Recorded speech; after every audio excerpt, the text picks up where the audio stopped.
Halo, nama saya Cia, kucing British yang ceria.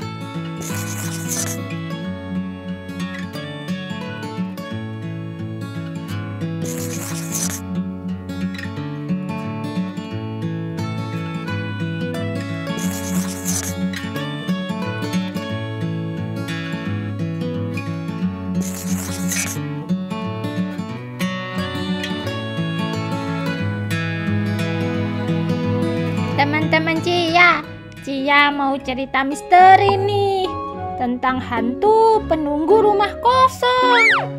Koca berani nggak ya kira-kira? Atau Koca bakal nangis di tengah-tengah cerita? Teman-teman Cia, begini nih ceritanya, dengerin sampai akhir ya. Suasana malam ini sangat mencekam. Leo dan Leo, si kembar gempal, belum bisa tidur malam ini. Leo adalah kakaknya Leo yang setiap sore selalu bersepeda mengelilingi komplek. Sedangkan Leo adiknya memilih untuk di rumah aja. Malam Jumat ini seperti malam-malam Jumat sebelumnya. Terdengar sayup-sayup suara kucing dari rumah kosong di sebelah rumah mereka berdua.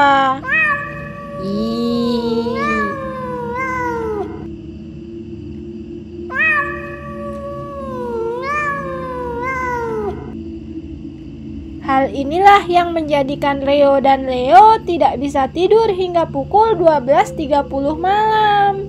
"Kak, itu suara apa sih, Kak? Leo takut deh," ucap Leo berbisik di samping Leo. Leo pun menenangkan adiknya bahwa tidak ada apa-apa. Tiba-tiba suara gaduh terdengar lagi dari arah rumah kosong itu. Leo memeluk erat Leo. Leo pun memaksa Leo untuk jujur tentang kejadian yang selalu berulang di malam Jumat. Leo menghela nafas sambil menenangkan Leo. Leo pun akhirnya menceritakan kisah yang selama ini menjadi misteri di sekitar rumahnya. Leo bercerita, "Waktu aku bersepeda, aku pernah dengar ceritanya. Jadi katanya dulu ada keluarga kecil yang hidup bahagia. Anak laki-laki mereka selalu bermain di halaman bersama kucing kesayangannya. Kucing itu katanya sangat cantik sekali. Bulunya berwarna putih. Kucing itu bernama Lily. Anak laki-laki itu sangat menyayangi Lily. Pokoknya Lily sangat bahagia bersama keluarga itu. Hingga akhirnya suatu hari, ketika Lily keluar dari rumah karena mengejar harumnya penjual burger, baru saja berada di depan pagar, nasib malang menimpa Lily. Lily diculik oleh orang asing. Nah, seisi rumah mencari Lily. Anak kecil laki-laki itu menangis sepanjang hari. Poster Lily sudah beredar di mana-mana, tapi Lily tak kunjung pulang. Tiap malam terdengar tangisan anak pemilik rumah. 6 bulan lamanya, Lily pergi tanpa ada kabar satupun. Anak laki-laki itu sampai jatuh sakit karena memikirkan Lily.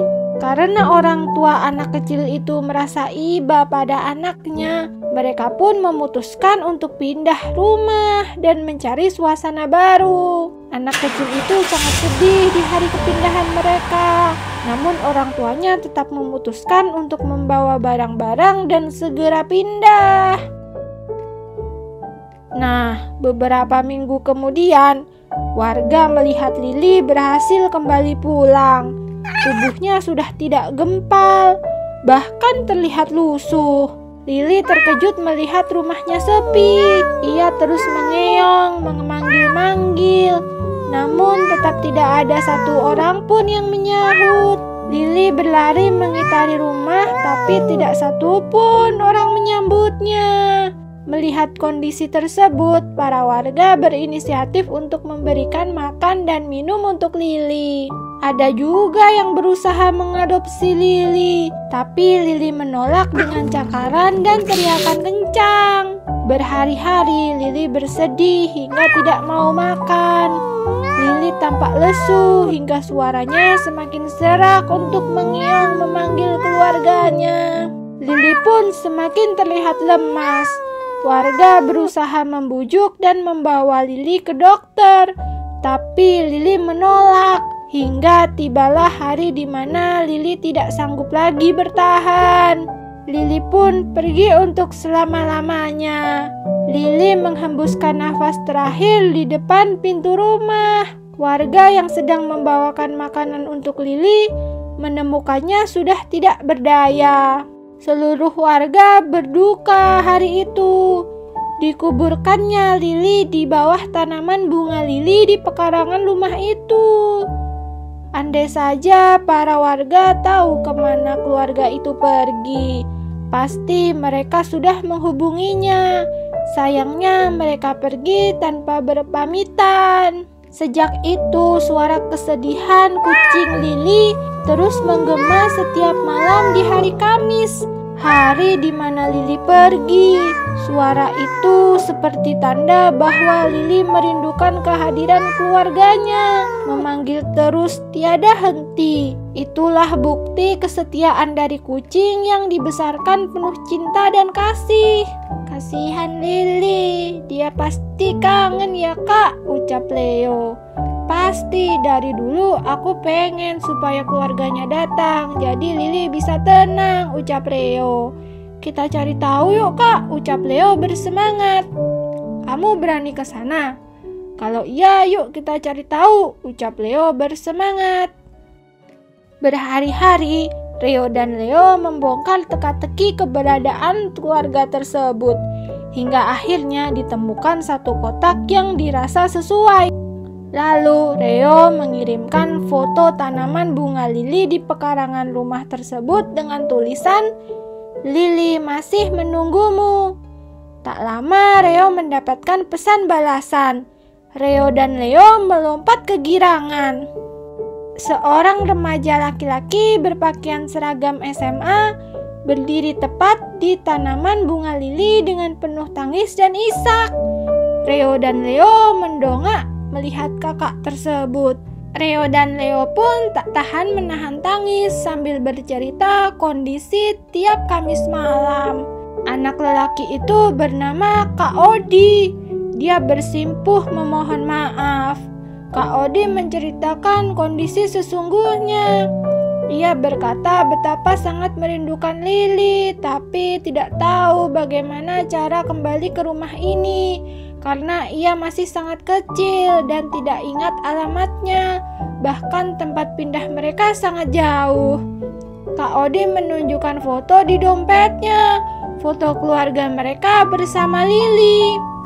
Kak Odi berharap Lili memaafkan dan bisa tenang sekarang. Kak Odi berjanji akan lebih sering mengunjungi rumah itu. Kak Odi pun berterima kasih sambil memeluk tubuh mungil Rio dan Leo si kembar gempal menggemaskan. Kak Odi bilang jangan banyak makan manis, nanti gendut seperti Lili. Penculik suka yang gendut-gendut. Hihihi. Rio dan Leo pun panik. Kak Odi pun tertawa geli karena berhasil mengerjai si kembar gempal. Kak Odi mengusap-usap rambut si kembar dan mengajaknya makan es krim sambil duduk santai di teras rumahnya. Kak Odi berpesan untuk selalu mencintai keluarga, saling menjaga satu sama lainnya, dan selalu bersama apapun yang terjadi. Karena hanya keluargalah tempat paling aman untuk berlindung dan selalu menyayangi kalian. Nah, akhirnya dari sepanjang sejarah, malam Jumat kali ini suara kucing itu tidak lagi terdengar. Tenang dan terasa damai. Rio dan Leo pun bisa tidur dengan nyenyak. Selamat tinggal Lili yang tenang ya. Koca ceritanya sedih. Dia jadi yang nangis. Tapi untungnya Lili sekarang sudah tenang. Merchandise Cia sekarang bisa dibeli di Tokopedia atau Shopee. Linknya ada di description ya. Dukung Cia, Mavin, dan Koca untuk selalu membuat video YouTube dengan membeli official merchandise. Sampai jumpa di episode Cia Cat Diary berikutnya ya. Jangan lupa like dan subscribe.